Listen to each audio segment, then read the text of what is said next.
This is SelfWork, and I'm Dr. Margaret Rutherford. At SelfWork, we'll discuss psychological and emotional issues common in today's world and what to do about them. I'm Dr. Margaret, and SelfWork is a podcast dedicated to you taking just a few minutes today for your own self-work. Hello, and welcome to SelfWork. I'm Dr. Margaret Rutherford. I'm a clinical psychologist. I've lived and worked in Fayetteville, Arkansas for almost 30 years. And I began self-work almost 6 years ago now in order to extend the walls of my practice to help you understand what therapy can be, what it is, and how it can be helpful to you, and also what it's not. Now, self-work isn't therapy, but I am a psychologist, and I'm going to tell you my thoughts and feelings and describe often many things that happen in therapy so that you can make a judgment for yourself. Maybe you're already in therapy. Maybe you're a studier of psychological and emotional issues. Maybe you've just been diagnosed with something, or there's something in your life that's not quite right, or you don't want it to be that way and you're trying to change.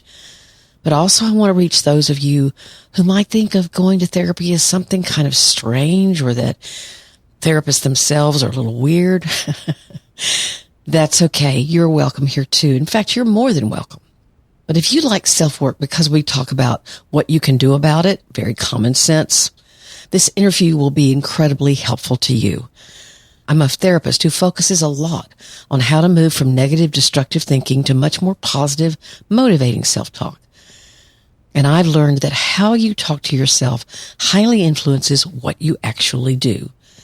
For example, I've asked people who are fighting viciously with one another, a mother and daughter or a couple, to imagine what they want their relationship to look like in 5 years. And all of a sudden, their communication improves or is less vitriolic. Another example is, in order to distance from pain, someone will automatically move from saying, I feel sad or I feel overwhelmed, into referring to themselves in a second tense. When you know something like this happens, you feel, so they go from I to you. It's good emotional management. It turns out that these techniques have names and labels. Ethan Kross is a highly respected researcher from the University of Michigan, and his new book, Chatter, The Voice in Our Head, Why It Matters and How to Harness It, identifies, verifies, and organizes these techniques for you. I really found this so interesting. He's one of the world's leading experts on controlling the conscious mind, and as an award-winning professor at the University of Michigan's top-ranked psychology department, he's the director of the Emotion and Self-Control Laboratory. That sounds like a great job, doesn't it?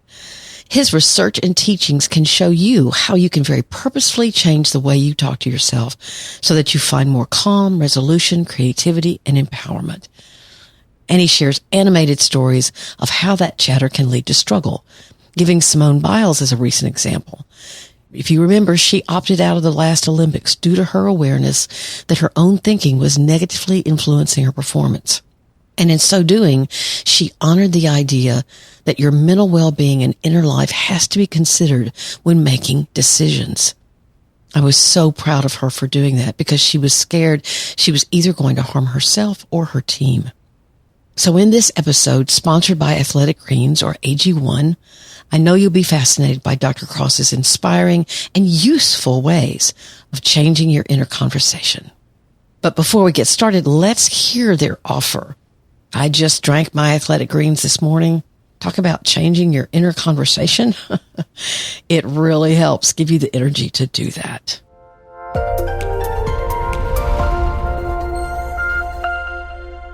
Our partner, AG1, has a product I use every day.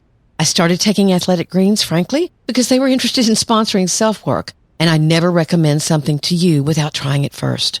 With one scoop of AG1, whose taste is somewhere between sweet and tart to me, you'll get 75 high-quality minerals, vitamins, probiotics, adaptogens, and whole food source superfoods, which support everything from your gut to your immune system to your energy level. I love it because whether I'm home and about to go out for a walk or traveling and about to spend time with friends and family, I can start my day proactively, knowing I'm doing something for my own self-care. If you're like me, self-care can get lost for sure.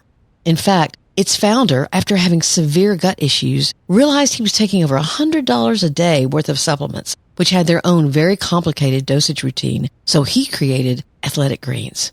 To make it easy, and because you're a SelfWork listener, Athletic Greens is going to give you a free 1-year supply of immune-supporting vitamin D and 5 travel packs with your first purchase. All you have to do is to visit athleticgreens.com/selfwork. Again, that's athleticgreens.com/selfwork to take ownership of your health and pick up the ultimate daily nutritional insurance.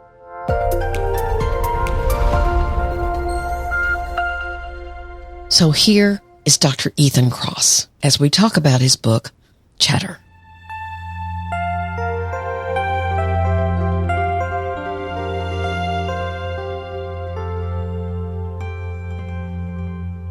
Thank you so much for being on SelfWork. One of the things I absolutely loved about your book, when I first picked it up and it won these prizes and everything, I thought this is going to be kind of scholarly and ethereal, and I'm a pretty common sense kind of therapist. And then I got to the part where you started talking about Captain Kirk and Mr. Spock. Yeah, well, and I'll just say, I think, there's a time and a place for talking with big words and heavy jargon, but I was very adamant that writing a book to communicate science was not the place to do that. And so I'm really happy that you had that reaction and appreciate my Star Trek references. The stories that you told in the book, there are several of them, and they come from these really diverse places and all ages and all cultures. And it was fascinating. Oh, I'm so delighted. I'm eager to ask, is this your first book or have you written it? It is my first book. Took a long time to get done. It was about a 4-year labor of love. Wow. And it's really nice to be able to share it now with folks out there in the world. You're with the University of Michigan, right? Yeah, I'm a professor here. I direct a laboratory, the Emotion and Self-Control Lab, and I'm a professor in the psychology department in the business school, which gives me access to all different sorts of people and lets me have really interesting conversations. The really remarkable thing, which probably comes as no surprise to you and may not come as a huge surprise to listeners, is it doesn't really matter where the person comes from. They're all dealing with chatter in some shape or form. So there's always a lot to talk about. I thought it was very fascinating how you began really with the story about your dad, that he had told you to go inside, for answers. And that's how you became so interested in this internal dialogue that's ongoing. Can you tell the story about that a little bit? Yeah, my dad was an unconventional parent, or at least he was in my eyes growing up. I think maybe all kids think their parents are unconventional. As a parent now myself, I think that's probably true. My dad ate black-eyed peas over vanilla ice cream. I thought that was pretty weird. Well, I think that is pretty weird. So I think you definitely win on the culinary weirdness there.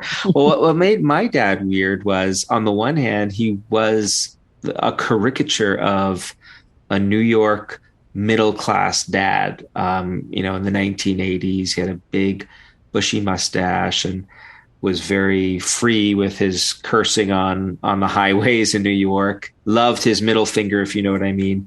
But when he wasn't doing that kind of stuff or watching the Yankees or playing catch with me at the park, he was meditating and reading the Bhagavad Gita and talking to me from the time I was 3 years old about what he was learning about in Eastern philosophy.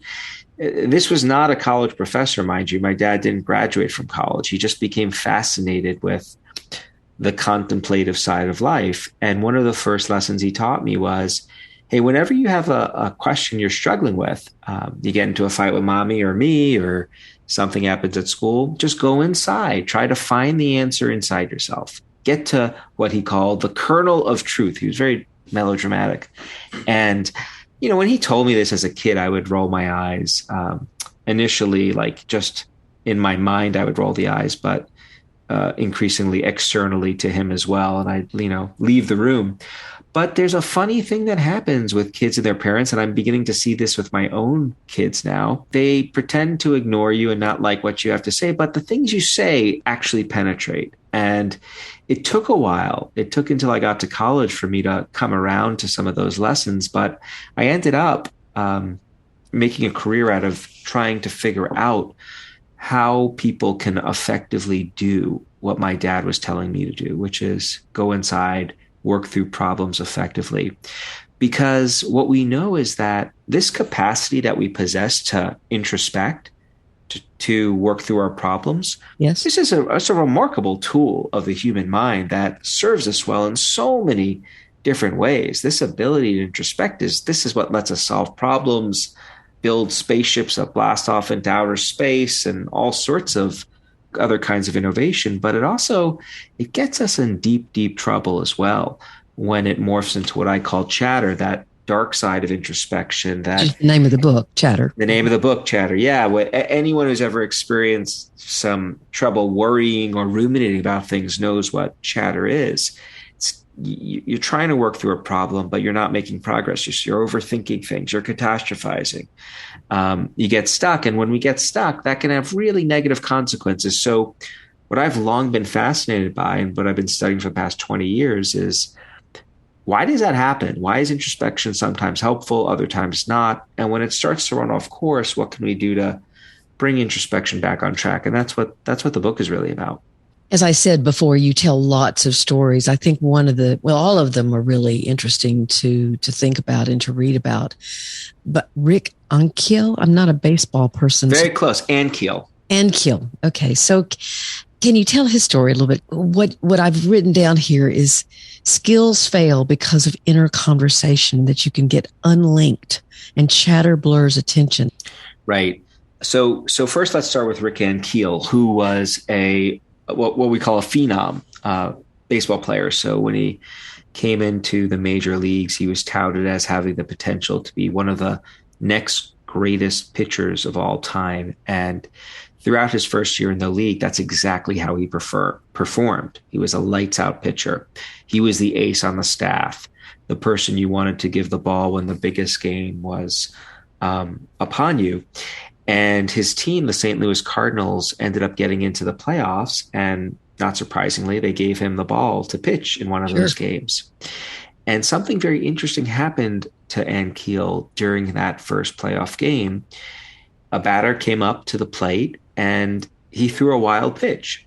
Now, if you've ever pitched, and I used to play pitcher, I mean, let me tell you, like, wild pitches were not uncommon, and they're not for most. Like, it happens with some regularity, but not for this player. Part of what made him so incredible throughout his career was his pinpoint precision. He could guide a ball within a centimeter, a millimeter of where he wanted it to be. So he throws this wild pitch, and then he stops, pauses, and thinks to himself, and he said, I just threw a wild pitch. Tries to shake it off, winds up, and then does the exact same thing, even worse this time. And again, and again, and again.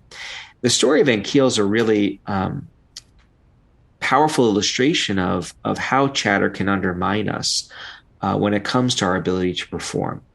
What happened to him is a pitching motion is something that includes lots of different steps, right? You know, a pitcher gets on the mound and doesn't think to him or herself, hey, I need to lift my foot, then place it forward with my toes pointing where I want to throw the ball.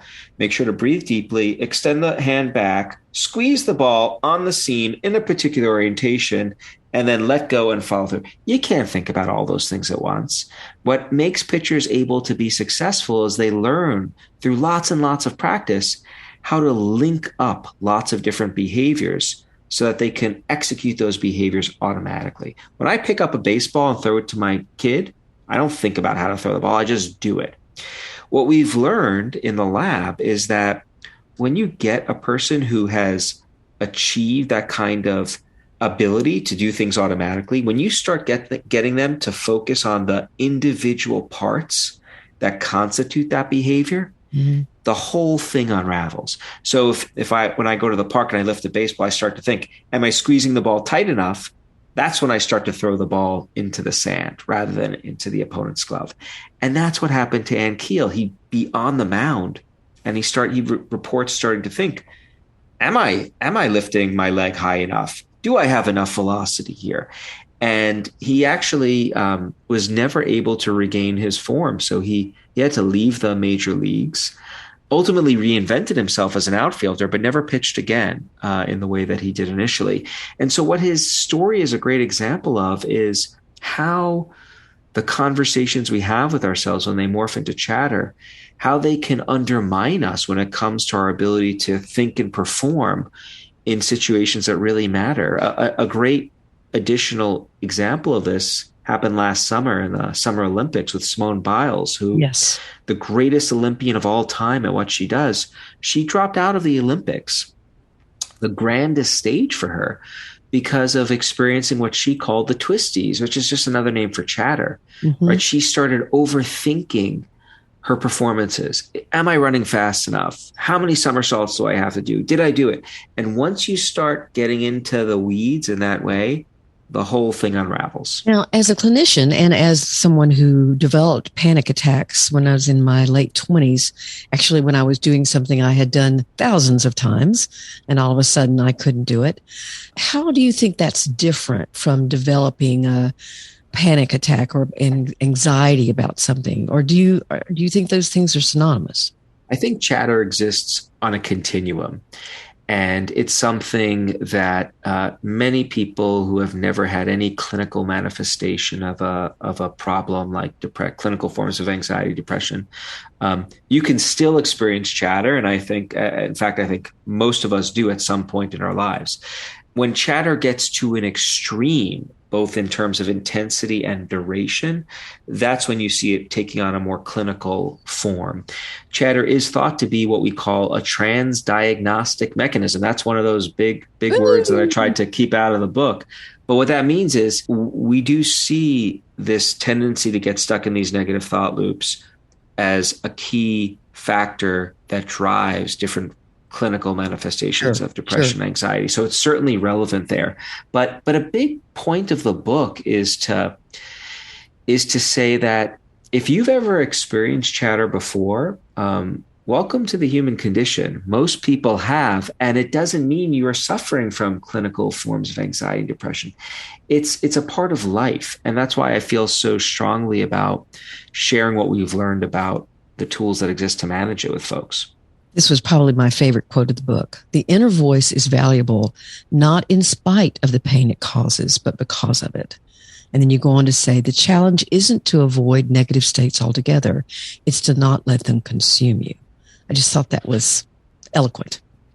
So you talk a lot about the whole way of approaching chatter, a way of approaching trying to make changes that you think would be valuable to you and seeking help for that too many people, probably we therapists, focus too much on empathy and not enough on solutions. You used this analogy of there has to be some kind of combination of the empathy of Captain Kirk and the problem solving of Mr. Spock. Can you talk about that? Yeah, I think this is one message that I was really hopeful to have land with readers, because I think it touches on such an important issue, which is when many of us experience chatter, we're often very motivated to share it and in all its glory with those around us, which is to say we're motivated to talk to other people about it. There's a lot of reasons why we're motivated to often talk about our chatter. There are a couple of exceptions to that rule. We tend not to want to talk about experiences involving shame and certain forms of trauma. But for many others, we often can't wait to get it out. And our culture tells us to do so, right? A message we often hear is just vent your emotions, just express them. Don't keep them bottled up inside. What we've learned is that venting alone is not sufficient for helping people manage their chatter. When you find someone to express your emotions to, talking about how you felt and what went through what you experienced in a particular situation, this can be really good for strengthening the friendship and relational bonds between people. Like, it's good to know that there are people out there who genuinely care about me and are willing to take the time to listen. The problem with venting, if that's all you do, is that you don't do anything to work through the problem. So you leave the conversation and you're just as upset, if not more upset than when you started, because all you've done is rehearsed all of the bad stuff over and over again. What science suggests is a healthier way of navigating these conversations with other people is to do two things. You want to find people who do initially take the time to listen, validate, empathize, normalize your experience. These are all really important features That of working through unconditional chatter. positive regard, Carl. Unconditional, yeah, Carl Rogers, I love it. And, one of my favorite psychologists. That stuff really does matter. But we also ultimately need to help people reframe how they're thinking about these things. We need to find ways of helping them look at the bigger picture, put this experience in context to ultimately allow them to move on so that it doesn't continue to bother them. That's what the signature of a good chatter advisor is, if you want to use that phrase, right? It's finding people to talk to who take the time to listen, but then also help you broaden your perspective. The reason I think knowing about the science is so important is because many people genuinely want to help us, but they don't know how to do it. And so what you end up seeing happening is you get lots of people who just ask questions about how you're feeling and, oh, that's terrible. They're empathizing, and that's all they're doing. Exactly. And that gets us into instances which are really unfortunate. They're instances of people who genuinely care about us, genuinely want to help, who sometimes just make things worse. You use the term immersion, that people get immersed in it and you can drown in that. It's as if I've certainly have had experiences where people write to me and say, I'm in therapy and I'm really doing a lot of, going back over and reworking the past and looking at trauma and talking about trauma, but I'm not getting better. And I think that's exactly what you're talking about. That's exactly the phenomenon. So it's about finding that right balance between accessing the emotions, getting the empathy and support, but then getting into that more solution-oriented mode. And, depending on the person and the situation, some people may need to spend more time expressing before they're ready to go into this advice reception mode. That can vary not just by person, but by the kinds of situation that they're dealing with. So there is an art to being a good chatter advisor to others. But I think that the take home for listeners here can really be twofold. Number one, if you want to talk to someone about your chatter, think carefully about who you should talk to. So I have very carefully reviewed who in my life helps me in the way that I've just described. They take the time to listen, but then also help me put things in perspective. And there are 3 or 4 people. I don't need a huge amount of people, but that's my board of advisors. And it's a tremendous resource that I possess. Those are the people I call. There are many people who are very close to me. I love them. I love hanging out with them, but I don't talk to them about my chatter because I know they're not going to help me work through it. That's one take home. The second take home is if you're on the other side of the equation and someone comes to you with some chatter that they want to talk about, use this as a kind of scientific blueprint for navigating those discussions, right? Be mindful of these 2 principles. Listen, empathize, validate, but then at a certain point in that conversation, don't forget to go broad. I want to get to these specific techniques you talk about, but before I do, because people who listen to SelfWork know that I've written a book about what I call perfectly hidden depression, which is a lot of it is fueled by this chatter, these inner voices, but it's very shame-filled, and because it has to do with early trauma. So you make the exception that people do not want to talk about their shame. Is that something that you've studied scientifically as well? Or I'm actually personally curious about this. This is not something that I myself have looked at in our lab, but other researchers that I cite in the book have looked at this. There's been a lot of research that has studied the science behind sharing emotion. And it's really a fascinating line of work. There's a Belgian psychologist by the name Bernard Rimet who has been a leader in this domain. And Rimet's work has, on the one hand, shattered a few stereotypes, which I find interesting. And I talk about this in Chatter. For example, there's this lay belief that, what is the expression? Men are from Mars, women are from Venus. Is that the old school, right? But the idea that men don't like to talk about their emotions, whereas women do. Turns out that that's not true, that both men and women are motivated to share their emotions with other people when they're experiencing strong ones. But in his work, he and others have found that there are certain subsets of emotional experiences that are people are more reluctant to talk about with others. and those involving shame and embarrassment, as well as certain forms of trauma, fit that bill. And the idea on the surface, I think, makes a lot of sense, right? I mean, if there's something that we're ashamed of, that is a social kind of emotion, right? That part of that negative response is based on how we think others are going to respond to us when they discover something about us. So in a certain sense, talking about that with someone else is a way of potentially only magnifying it, which makes it, as you know well, a particularly challenging emotion to navigate and help people with. Here's an interesting just little sidebar. Lots of people are actually ashamed to reveal their chatter, even when it has nothing to do with shame. But like when I've asked people, hey, what's streaming through your head right now when you're experiencing chatter? People don't even want to go there, right?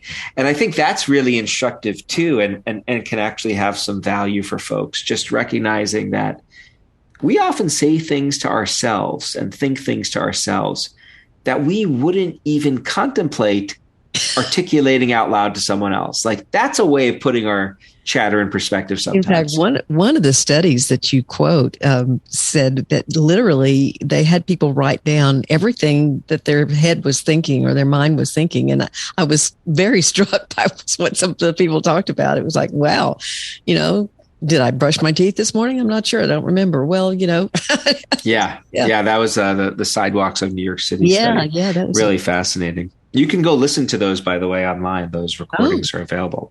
Okay.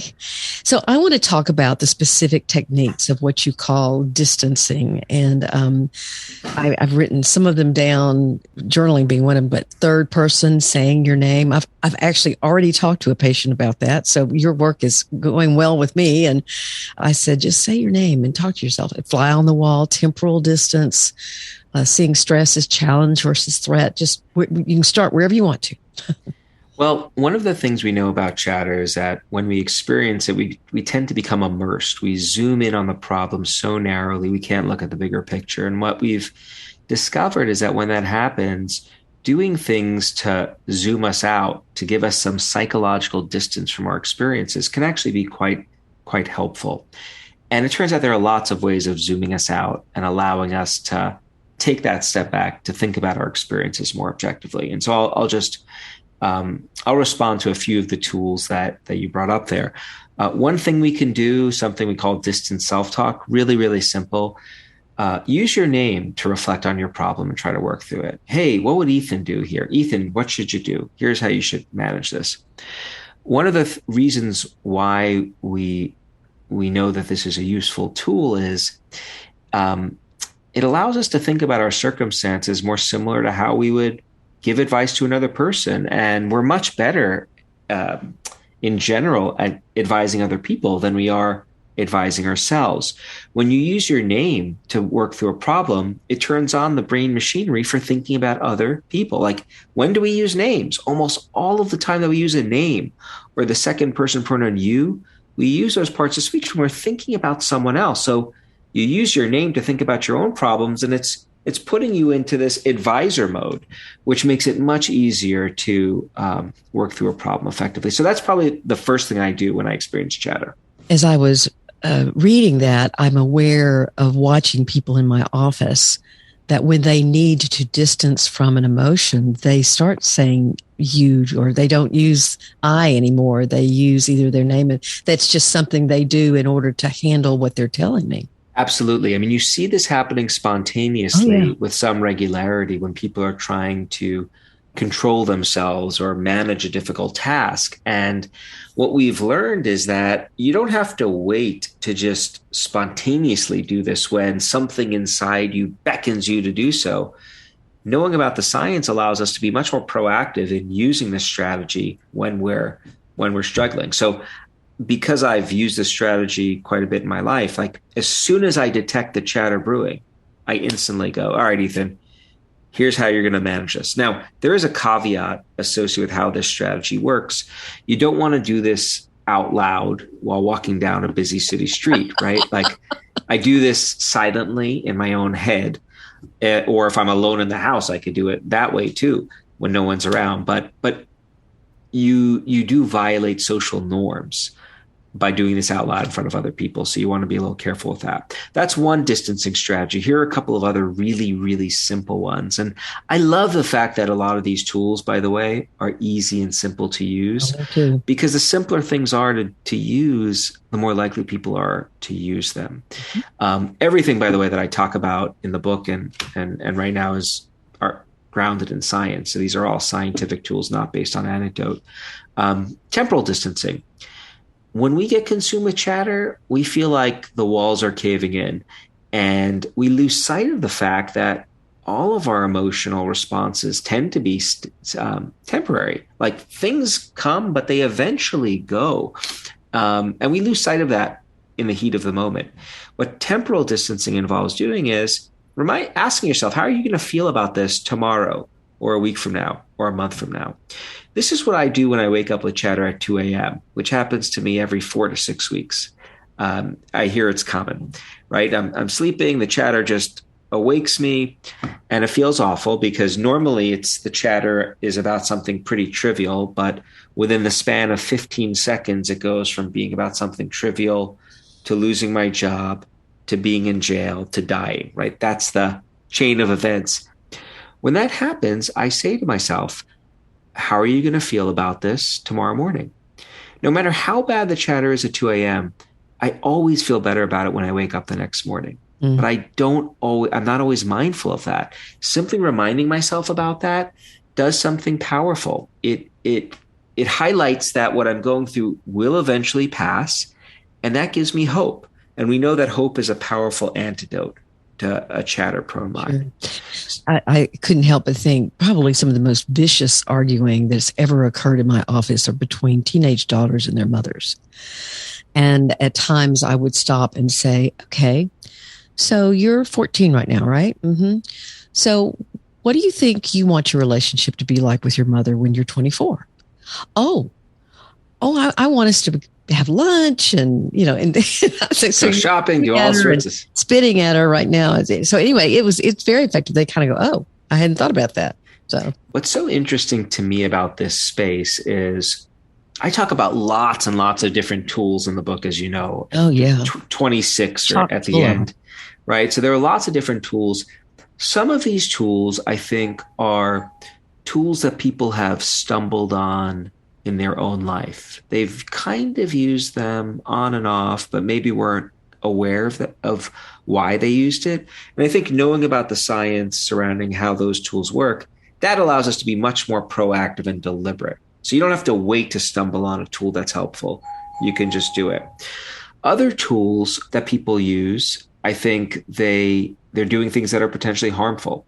There are things that they think that are going to help them, but actually don't. Venting is one example that we already talked about. Then you've got other kinds of unhelpful avoidance-like tools that people regularly go to. So you want to know what the bad stuff is as well. And then there are just wacky things that science has shown to be useful that really haven't been on people's radar. And knowing what those tools are can be effective as well. Can you name one of those wacky tools? Well, it's wacky for me. What I've learned is that it's not wacky for other people. So cleaning and organizing is super wacky for me. I've always thought of myself as having like a relatively organized mind. Like I can think clearly about things, but when it comes to my house, growing up, like you said the biggest fights in your practice were between teenage moms and their mothers.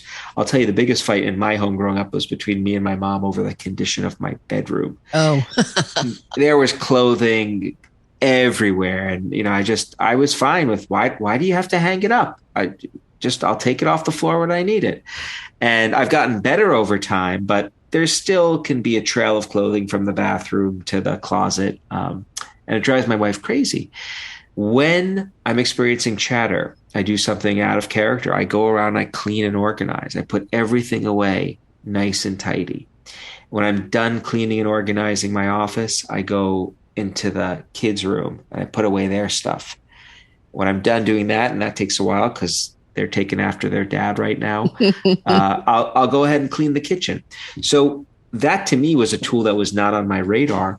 It turns out that this is something that many people do when they're stressed out. They organize and clean, and we now know why. Because when you're experiencing chatter, you don't feel like you're in control. Your thoughts are taken over. Your things in your mind are out of order, and you can compensate for that very distressing experience of not having control by exerting order and control around you. This is also one of the reasons we think rituals can be very helpful. Now, rituals are things, as I'm sure you've encountered in your practice, which often get a bad rap, I think, because they're often talked about in the context of certain forms of anxiety, synonymously. Oh, if you do a ritual, like if you engage in a rigid sequence of behaviors the same way repetitively, that means something's wrong with you. In fact, rituals are one of the oldest tools that we know of for managing chatter. Think about what happens when someone dies.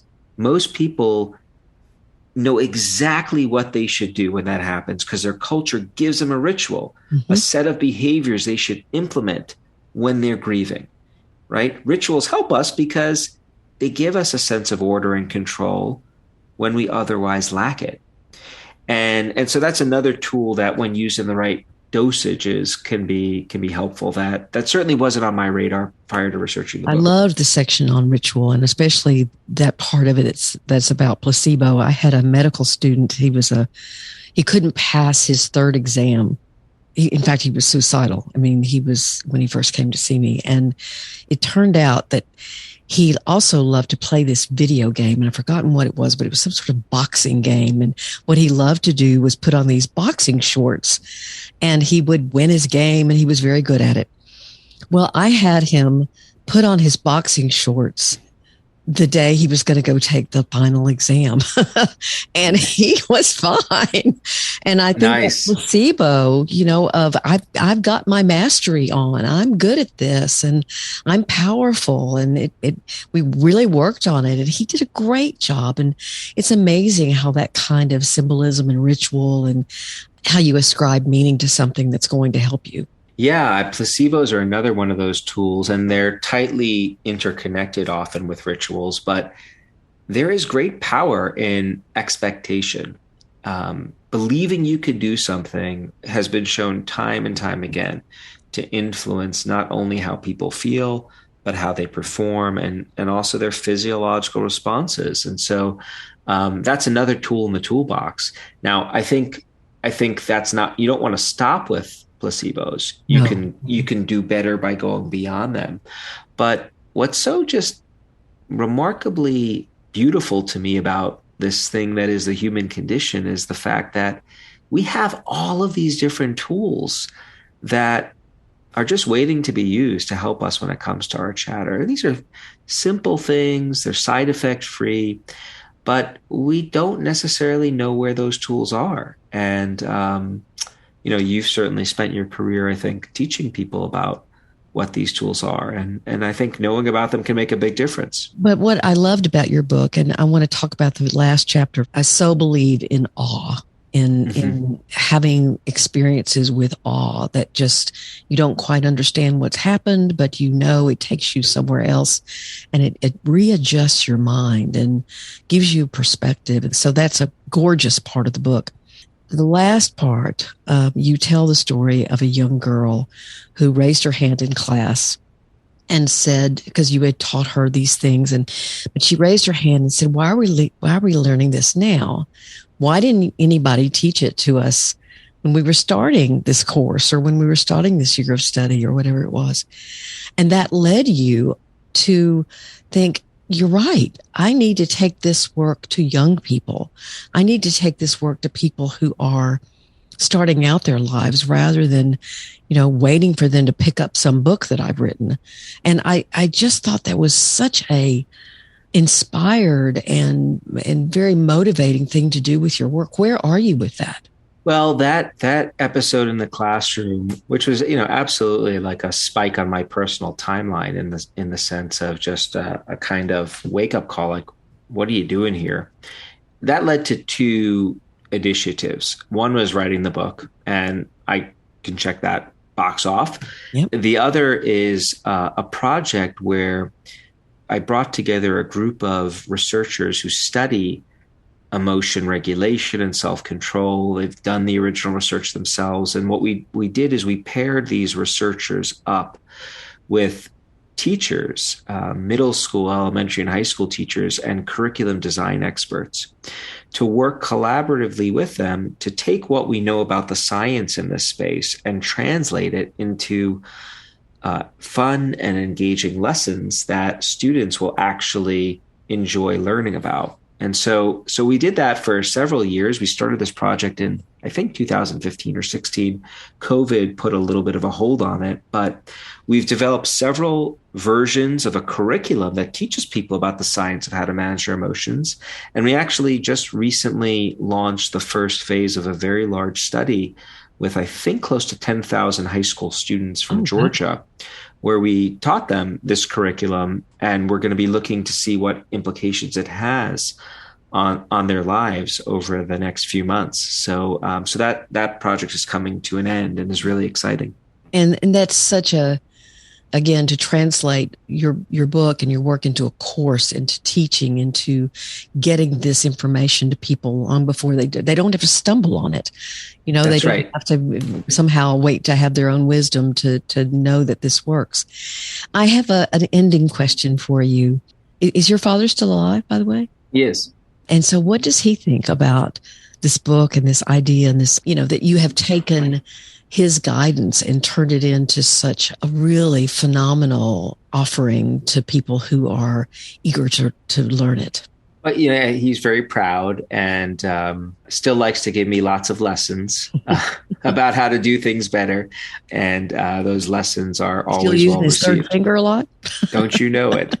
Yeah. So I'm surprised it's not significantly larger than all of the other fingers, given the amount of activity it receives.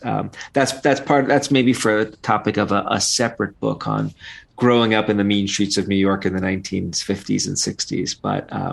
But no, he's always been wonderfully supportive. And he never had the opportunity to go to college and learn about how to actually do science. He's always loved reading about science. And so it's always fun to be able to talk to him about these things. He likes learning about what's happening in the lab and so forth. Well, thank you so much. Again, the book is Chatter, and it's the voice in our head, why it matters, and how to harness it. And this is Ethan Kross, and he's at the University of Michigan. And thank you so much for being on SelfWork. I appreciate it more than you know. Thank you for having me.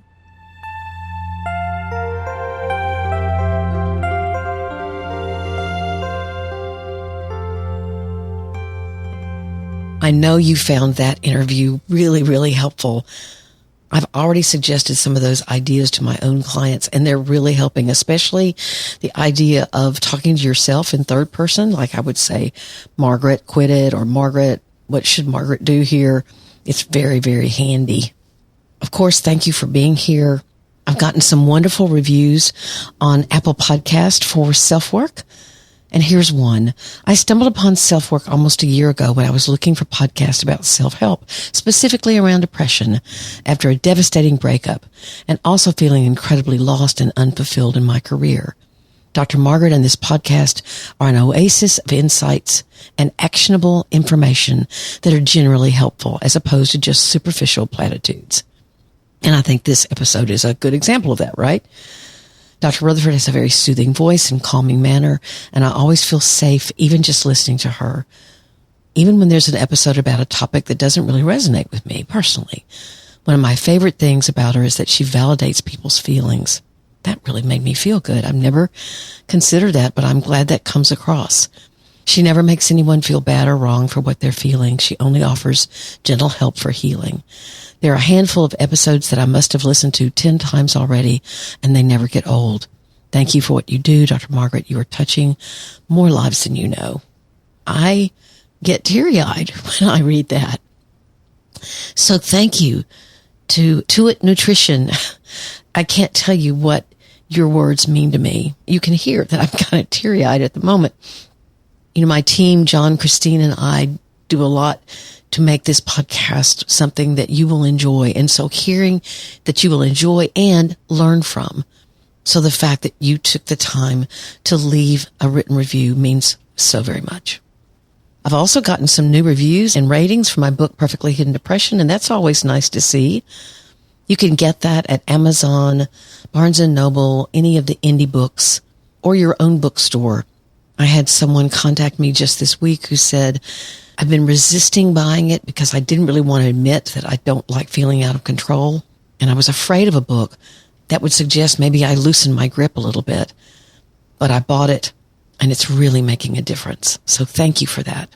You can join me on my website, drmargaretrutherford.com. And if you subscribe, you can get a weekly newsletter that includes my weekly blog post and podcast. It's an extremely easy way of keeping in touch with me. So thanks so much for being here. Take very, very good care. I'm Dr. Margaret, and this has been SelfWork.